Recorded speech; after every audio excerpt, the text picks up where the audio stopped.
Hello दोस्तों, आपका नए वीडियो में स्वागत है। आज हम लोग देखने वाले हैं लुसेंट का दूसरा चैप्टर प्रागैतिहासिक काल। पहला चैप्टर का हम लोग 2 वीडियो ऑलरेडी पहले ही बना चुके हैं, तो अगर आप नहीं देखे हैं तो देख लें। और उसमें हम धर्म ग्रंथ, ऐतिहासिक ग्रंथ, विदेशी यात्रियों का विवरण और पुरातत्व संबंधी साक्ष्य पढ़ चुके हैं, देख चुके हैं हम लोग। और हम लोग आज देखेंगे प्रागैतिहासिक काल। तो चलिए बिना किसी देरी के हुए देखते हैं। हम लोग अभी लुसेंट पढ़ रहे हैं, सब्जेक्टिव प्राचीन इतिहास। कोई भी एग्ज़ाम के लिए लुसेंट सबसे बेस्ट बुक है जीके जीएस के लिए। अगर आप के पास टाइम कम है और आप जीके जीएस की तैयारी करना चाहते हैं तो आप लुसेंट सिर्फ रिवीजन कीजिए और ऑब्जेक्टिव लुसेंट का सेट प्रैक्टिस कीजिए। और ये वीडियो रिवीजन के पर्पज़ से बनाया गया है। अगर आप 1-2 बार लुसेंट को रीडिंग दिए हैं तो यहाँ रिवीजन कर सकते हैं। तो चलिए स्टार्ट करता हूँ। पहला है प्रागैतिहासिक काल। इतिहास का विभाजन प्राग इतिहास या इसी को बोलते हैं प्राक इतिहास, आदि इतिहास और इतिहास 3 भागों में किया गया है। जिस काल में मनुष्य ने घटनाओं का कोई लिखित विवरण उद्धृत नहीं किया उसे प्रागैतिहासिक काल कहते हैं। और यह आदि ऐतिहासिक काल उस काल को कहते हैं जिस काल में लेखन कला के प्रचलन के बाद उपलब्ध लेख पढ़े नहीं जा सके। यानी प्रागैतिहासिक काल में तो लेखन कला उस समय विकसित ही नहीं हुई थी, यानी कोई लिखित साक्ष्य नहीं मिला था। उस इतिहास के उस काल को प्रागैतिहासिक काल कहा जाता है जिसे मानव का कोई लिखित साक्ष्य नहीं मिला। और आदि ऐतिहासिक काल है उस काल को कहते हैं जिस काल में लेखन कला के प्रचलन के बाद भी उपलब्ध है लेख पढ़े नहीं जा सके, यानी कि लेखन कला था लेकिन उसे पढ़ा नहीं गया। और इतिहास मानव विकास के उस काल को इतिहास कहा जाता है जिसका विवरण लिखित रूप में उपलब्ध है, यानी जिसे पढ़ा भी गया है और लिखित रूप में उपलब्ध भी है। एक बार फिर से रिकॉल करते हैं तीनों को। प्राग ऐतिहासिक काल पहला है, इतिहास को 3 भागों में बांटा गया है, प्राग ऐतिहासिक, आदि ऐतिहासिक और इतिहास। तो प्राग ऐतिहासिक काल उस काल को कहते हैं जिसमें लिखित साक्ष्य नहीं था। तो लिखित साक्ष्य था ही नहीं तो पढ़ा कैसे जाएगा, यानी कि लिखित साक्ष्य नहीं मिला उसे प्राग ऐतिहासिक काल। मानव की घटनाओं का लिखित साक्ष्य मिला लेकिन पढ़ा नहीं गया उसे आदि ऐतिहासिक काल। और मानव विकास को उस काल को इतिहास कहा जाता है जिसका विवरण लिखित रूप में उपलब्ध है और इसे पढ़ा भी गया। इतना तक देख लिए, आगे देखते हैं। आगे है ज्ञानी मानव, जिसका होमो सैपियंस यानी वैज्ञानिक नाम है ज्ञानी मानव का वैज्ञानिक होमो सैपियंस है। ज्ञानी मानव का प्रवेश इस धरती पर आज से लगभग 30 या 40 हजार वर्ष पूर्व हुआ। ज्ञानी मानव का प्रवेश इस धरती पर लगभग 30 या 40 हजार वर्ष पूर्व हुआ। आगे है पुरापाषाण युग या इसी को पुरापाषाण काल कहते हैं। पुरापाषाण काल के मानव की जीविका का मुख्य आधार शिकार था। पुरापाषाण काल के मानव का जीविका का मुख्य आधार क्या था? तो शिकार था। शिकार पुरापाषाण काल में आदि मानव के मनोरंजन के साधन भी थे। शिकार ही था जो पुरापाषाण काल में आदि मानव के मनोरंजन का भी साधन था और जीविका का मुख्य आधार भी था। आगे देखते हैं। आगे है आग का आविष्कार। तो आग का आविष्कार हुआ पुरापाषाण काल में और पहिए का नवपाषाण काल में। आग का आविष्कार पुरापाषाण काल में हुआ और पहियों का नवपाषाण काल में हुआ। आगे है मनुष्य में अस्थायी निवास की प्रवृत्ति नवपाषाण काल में हुई। यानी मनुष्य अस्थायी निवास नवपाषाण काल से ही करने लगा, नहीं पहले तो इधर उधर भटकते रहता था खाना की तलाश में और जो भी ज़रूरतमंद सामान थे इसके लिए मनुष्य इधर उधर भटकते रहता था, लेकिन अस्थायी निवास नवपाषाण काल से ही करने लगा। तथा सबसे पहले उसने कुत्ता को पालतू बनाया। सबसे पहले जानवर में कुत्ता को पालतू बनाया। आगे है मनुष्य ने सर्वप्रथम तांबा धातु का प्रयोग किया। सबसे प्रथम मनुष्य तांबा धातु का प्रयोग किया तथा उसके द्वारा बनाया जाने वाला प्रथम औजार कुल्हाड़ी था। कुत्ता को जानवर में पालतू बनाया, सबसे पहला जानवर कुत्ता को पालतू बनाया और धातु का प्रयोग किया हुआ तांबा। सबसे पहला प्रथम धातु का प्रयोग किया तांबा का और सबसे पहला मनुष्य द्वारा औजार बनाया गया कुल्हाड़ी बनाया गया। आगे देखते हैं। इतना तक हम लोग देख लिए हैं। आगे है कृषि का आविष्कार। आगे कृषि का आविष्कार है। कृषि का आविष्कार नवपाषाण काल में हुआ। कृषि का आविष्कार कब हुआ? तो नवपाषाण काल में।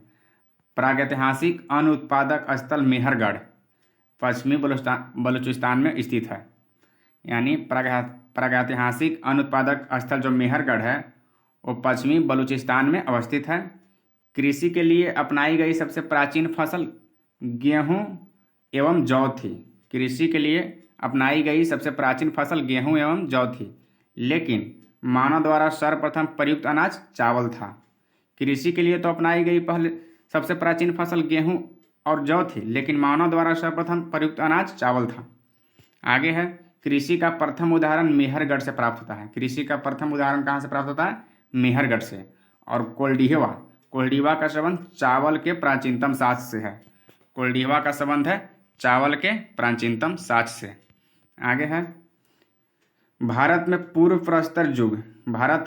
प्रस्तर युग के अधिकांश औजार स्फटिक यानी पत्थर, जिसका अर्थ होता है स्फटिक, मतलब पत्थर को ही बोला जाता है, के बने थे। ज़्यादातर औजार पत्थर का ही बना था पूर्व प्रस्तर युग में। और आगे है, रॉबर्ट ब्रूस फुट पहले व्यक्ति थे जिन्होंने 1863 में भारत में पुरापाषाणी कालीन औजार का खोज की। रॉबर्ट ब्रूस फुट पहले व्यक्ति थे जिन्होंने 1863 में भारत में पुरापाषाण कालीन औजार की खोज की, 1863 में। आगे है, पल्लावरम नामक स्थान पर प्रथम भारतीय पुरापाषाण काल कलाकृति की खोज हुई थी। पल्लावरम नामक स्थान पर प्रथम भारतीय पुरापाषाण कलाकृति की खोज हुई। आगे है, भारत में मध्यपाषाण काल के विषय में जानकारी सर्वप्रथम 1867 ईस्वी में हुई, जब सीएल कार्लाइल ने विंध्य क्षेत्र में लघु पाषाणोपकरण खोज निकाले। आगे है, भारत में मानव अस्थिपंजर मध्यपाषाण काल से ही सर्वप्रथम प्राप्त होने लगा। भारत में मानव अस्थिपंजर मध्यपाषाण काल से ही सर्वप्रथम प्राप्त होने लगा है। आगे दिया हुआ है, आगे है, भारत में नवपाषाण कालीन सभ्यता का प्रारंभ ईसा पूर्व 4000 वर्ष के लगभग हुआ। 4000 वर्ष के लगभग हुआ। भारत का सबसे प्राचीन नगर मोहनजोदड़ो था, सिंधी भाषा में, जिसका अर्थ है मृतकों का टीला।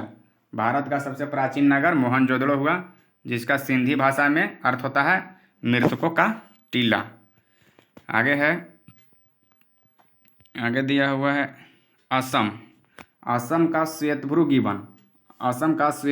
गिबन भारत में पाया जाने वाला एकमात्र मानवाभ कपी है। असम का श्वेतभ्रू गिबन भारत में पाया जाने वाला एकमात्र मानवाभ कपी है।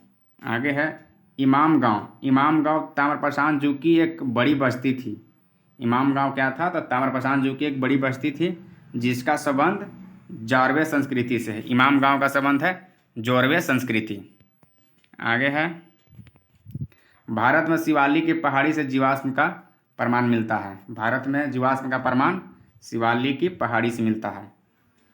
इसके आगे दिया हुआ है, वर्ष 1867-68 में पहली बार भारत में शैल चित्रों की खोज आर्कीबोल्ड कार्लाइल ने की थी। शैल चित्रों की पहली खोज आर्कीबोल्ड कार्लाइल ने कब की? तो 1867-68 में। इसके आगे दिया हुआ है, भीमबेटका, जिसको भीमबेटका ही बोलते हैं।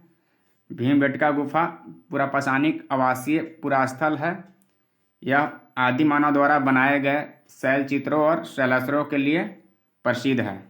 आदि मानव द्वारा बनाए गए शैल चित्रों के लिए प्रसिद्ध है भीमबेटका। इन चित्रों को पुरापाषाण काल से मध्यपाषाण काल के समय माना जाता है। इन चित्रों को पुरापाषाण काल से लेकर मध्यपाषाण काल के समय का माना जाता है। यह चित्र भारतीय उपमहाद्वीप में मानव जीवन के प्राचीनतम साक्ष्य है। यह भीमबेटका कहाँ स्थित है? तो यह मध्य प्रदेश के रायसेन जिले में स्थित है। इसकी खोज वर्ष 1957-58 में, भीमबेटका की खोज 1957-58 में डॉक्टर विष्णु श्रीधर वाकनर था। डॉक्टर विष्णु श्रीधर वाकनर वाकनकर द्वारा की गई थी। भीमबेटका क्षेत्र में भारतीय पुरातत्व सर्वेक्षण भोपाल मंडल ने अगस्त, आगे देखते हैं, भोपाल मंडल ने अगस्त 1990 में राष्ट्रीय महत्व का स्थल घोषित किया। इसके बाद जुलाई 2003 में यूनेस्को ने इसे विश्व धरोहर में स्थल घोषित किया। यानी भीमबेटका को जुलाई 2003 में यूनेस्को ने विश्व धरोहर स्थल घोषित किया। आगे दिया हुआ है, भारत में मनुष्य संबंधी सबसे पहला प्रमाण नर्मदा घाटी में मिलता है। भारत में मनुष्य संबंधी सबसे पहला प्रमाण नर्मदा घाटी में मिलता है। नोट में दिया हुआ है कि भारतीय नागरिक सेवा के अधिकारी रिजले थे जो प्रथम व्यक्ति थे जिन्होंने प्रथम बार वैज्ञानिक आधार पर भारत की जनसंख्या का प्रजातीय विविधीकरण किया। रिजले ही थे जो भारत की जनसंख्या का प्रजातीय विविधीकरण किया। तो आज हम लोग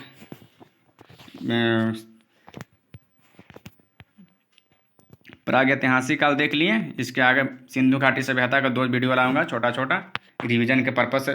छोटा छोटा वीडियो में अच्छा है, ताकि कहीं भी आप हैं रिवीजन करना चाहते हैं तो इसको देख लें वीडियो को। और आगे सिंधु घाटी सभ्यता को लाऊंगा मैं। तो अगर वीडियो अच्छा लगा हो तो आप लोग लाइक करें, सब्सक्राइब करें और कंटिन्यू बने रहें। वीडियो डेली अपलोड होगी इस पर, और आप लोग पूरा लूसेंट शुरू से लेकर लास्ट तक रिवीजन कर सकते हैं। तो चलिए, देखने के लिए थैंक यू। अब मिलते हैं नेक्स्ट वीडियो में, तब तक के लिए जय हिंद।